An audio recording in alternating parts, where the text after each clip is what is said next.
All right, day 29, people. The big 2-9, almost 30. Can you believe that?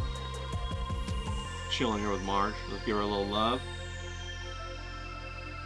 Fantastic. How's everybody doing today? We doing good? How you doing? How you doing? How's that internal locus of control? Is your eye wall all built up? Is it strong? You got your hurricane going forward? You got your levels checked off all right? Because that's how you keep that eye wall strong now. Go ahead and get stoked. Keep that critical eye in the hole. Lock them in the hole. You know, you got to keep that padlock locked. Sometimes them damn critical eye likes to pick that lock and get out and whip you with that whip. We don't want that. You got your schedule in order? You've been doing pretty good these last 30 days now. How about that? You've been laying some track for the train to go. You know what I'm saying? Love it. Love it. So be excited. All right, people? Be excited. Now, I made a server, a Discord server. If you want to join it, come on. It's called Fresh Air. I put the link on my X, so go check that out. And now, you ain't got to be someone who draws or paints. You could be a musician. You can be a plumber. You can be a tile worker. All of these things are creative. You can be a CNC machine guy. You know, maybe you're in your basement and you got your CNC machine down there and you're trying to figure out how to make it work. You're trying to figure out new products. That's creative. That's 100% creative. Everybody like that's welcome. You know what I'm saying?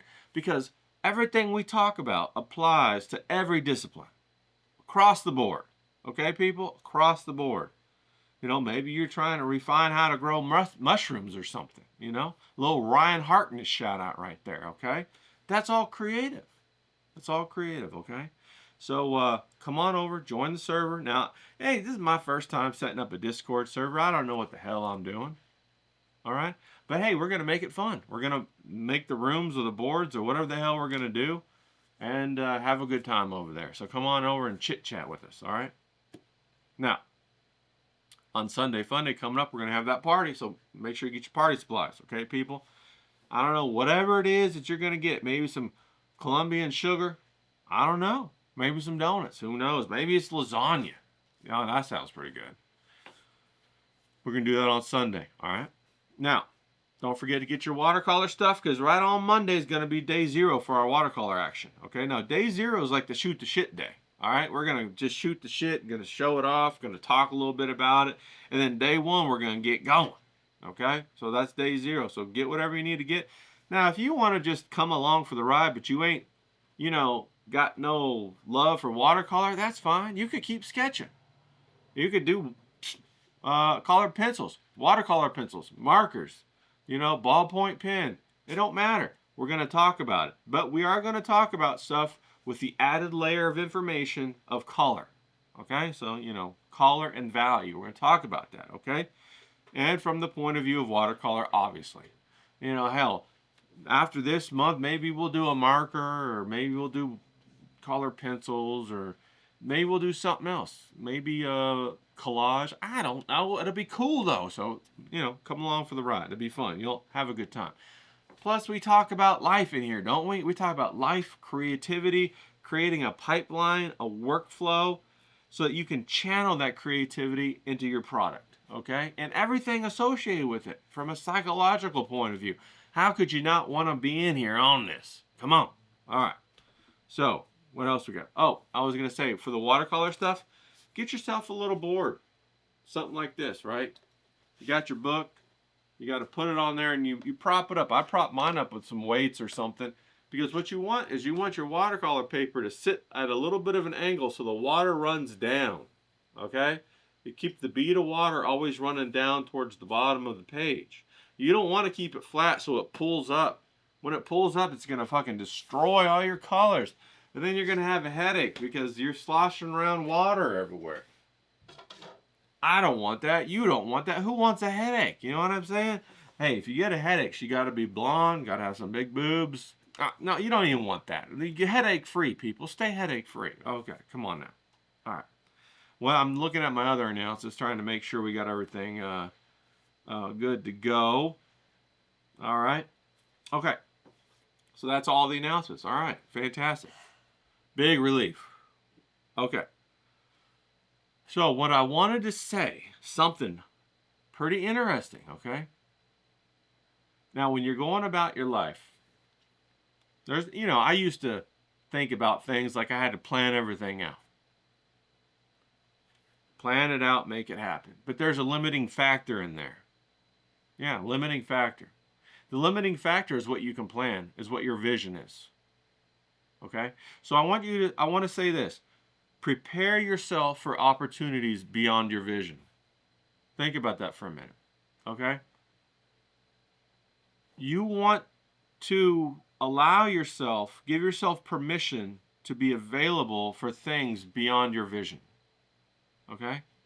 Now, what do I mean by that? What I mean is establish a workflow. These are the train tracks. Okay? Opportunities are going to come on that train. So build yourself some train tracks. Well, that's what we've been doing for this last 30 days. We've been making a workflow. We've been putting in the 30 minutes a day in our sketchbooks to prepare ourselves for an opportunity. Like, for example, today, I was just sitting down, getting ready to get this video knocked out, you know what I'm saying? And I'm on the Twitters and, trying to figure out what I'm going to talk about. And there pops up somebody and says, hey, JJ Stoner's talking about you. You better come on over. He's on stream right now. I was like, oh, okay. So I jump over there. And then JJ goes, hey, Ray, glad you're here. Hey, we're working on this idea where we're thinking about making some homies, but for the sector guys, for Mersh and Royce and JJ and Dick and all these people and Ethan Ralph and blah, blah, blah, blah. And if you don't know what homies are, they used to be these little figures that they sold in like a quarter machine or something like that. And there was a whole collection of them, so there was like 40 or 50 of them. I don't know. But they're really cool, and a lot of people collected them. They're really cool. Merch has talked about it a lot on his Nightwave, or just go look it up. But he had a really good idea to make these homies for the community. And then there's some other people in there, like Goofy Boots and some other people who said, oh, yeah, we can 3D print these. So if you can help us concept them, then we can go ahead and make them and then 3D print them and maybe make them available for people to buy and collect and all that kind of stuff. And so, bro, I never thought about that. But, because I've been doing these videos, because I've been doing the sketchbooks, because I've been posting on X, I've been making train tracks. So opportunities beyond my vision come to me. And sometimes they come in packages you don't recognize. Maybe they show up in a brown paper bag instead of a bright, shiny ribbon. So that's okay, though, because those are the best kind of opportunities where you unwrap them, you're not really sure what you got, then all of a sudden you find out there's gold inside. So think about that. But it requires two things. One thing that it requires is for you to be consistently putting in the effort. You put in the work, okay? You can do that, no problem. The other thing that it requires is you got to lock that critical eye in the hole, and you have to give yourself permission to believe that good opportunities will come to you. So do that. Believe that they will. Allow the kindness in other people to help build you up. It's out there. It'll happen. So believe that, okay? Think about that. Don't be afraid to leap. Remember when you were a kid and you found out that there was this great birthday party for your friend and his mom invited you to go with him to the water park on a summer day and you couldn't believe it? And so you were so excited, and then you showed up with your swim trunks on and your $5 to buy a hot dog for lunch, and you guys actually went to the water park and had a great time. That's the kind of excitement that I'm talking about. That's the kind of ability or permission that you give yourself to leap that I'm talking about. Believe that can happen again. Bring those things back in your life. When's the last time you had an exciting day or you were excited about something like that? Open your eyes. Give yourself permission to believe it. Don't Shoot everything down. Don't let the critical eye run ripshot on you, okay? Lock them in the hole. That's why we do it, okay? Lock them in the hole. Think about that, all right? Okay, that's enough of me preaching, okay? We're going to go ahead and move on. Now, what I wanted you to do for today is I want you to go and I want you to write in your sketchbook a paragraph. It could be a paragraph of a scene, of a story, of something, but write out a paragraph, okay? Paragraph has like 4 to 5 sentences, people, okay? It's not one long ass run-on sentence with the comma. It has, 5 sentences if I remember from school, right? 4 descriptions and 1 summarization sentence or some shit like that. And I write. Look it up. I'm serious. And don't get Grok to do it for you, but do it yourself. We're about refining our own mind here, okay, people? So write yourself a paragraph. Then I want you to illustrate that paragraph. So what I like to do is I'll write the paragraph on the back of the page, of the previous page of my sketchbook, and then I'll illustrate it on the next page, okay? So try that out. Now I got a couple here for you. I did some last night and then I got 1 or 2 from before. And here's one I did about Mersh, because I wrote a story about Mersh going to Kitty City. So I wrote this story about Mersh, right? It's a pretty funny story. If you want to read it, let me know. I'll post it so you can read it. But I'm going to make it in a comic book. It's a story about how he goes to Kitty City and ends up rescuing these kitties and their civilization. But he doesn't want to. He don't want to be no hero, so he's really reluctant to do it. All right? But here it is right here. Here's a scene from it where he's getting in a vehicle going somewhere. Okay? And the other cats that are scientists are saying, I don't know about this. I don't think this is so good. Of course they all smoke. That's part of the thing, man. They all smoke. All right? And then here's another scene that I did where he has found some big cats. And he's riding on their back, coming back. Okay? Now that's pretty interesting. All right? Now here's a couple other scenes. Now this is from a different story. I wrote this story.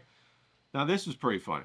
This is a story that I wrote about Pirate Dick's character, from The Biggest Problem in the Universe, right? Dick and Vito. You know how when Pirate Dick, they do Vito's booty and he puts on the whole outfit, and I thought how funny it would be if I wrote a story about Pirate Dick losing his eye patch. So I wrote a story about that, a kid's story, okay?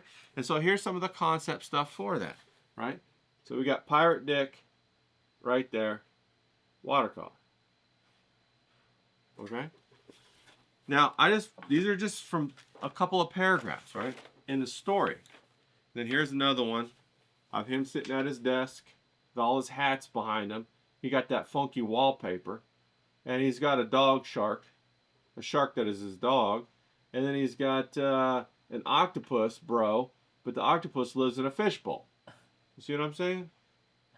So just funny stuff like that. He's got a parrot over there too. And the parrot is the one who steals his eye patch. So let's let you know about that right there. And then I got a couple more funny ones in here. Let's see here. Here's one where him and the parrot are on the bridge of the ship and he's steering and they're driving somewhere. Well, they're sailing somewhere. They're not driving. They're in a boat, okay, people? Come on. And then, of course, he has one of his arms, instead of a hook, he don't have no arm, right? It's a chainsaw. He's got a chainsaw for an arm. Think about that, okay? So here he is starting his chainsaw up, getting all mad with his octopus buddy. They're getting mad at something. I don't know what they're going to do. And then I drew just, you could also draw like this. A couple of vignettes. Now, a vignette is just a little slice of a scene. So here's some vignettes. When the octopus is taking a bath, or Dick got mad because his jacket got wet. Just stuff like that. Just be creative. Write yourself a little paragraph. Go illustrate the paragraph. You could illustrate a big picture. You could illustrate a small picture. You could do like I did in this one and have a paragraph and then do a vignette of 3 pieces of the paragraph. but link together that writing of the story with your illustration of the story. And take it serious as if it was a job. Okay? Imagine if it was a job that somebody gave you the paragraph and they said, hey, we're going to need this illustrated and you're the guy to do it. You're the gal to do it. So hurry up and get this done because we need it stat because I'm making a big pitch to the bosses later and millions of dollars are on the line. And it's all up to you. That's what I'm talking about. How does that sound? That sounds pretty cool, huh? All right, day 29, people. Let's get her in the books. Let's get on to it. Marge says, hey.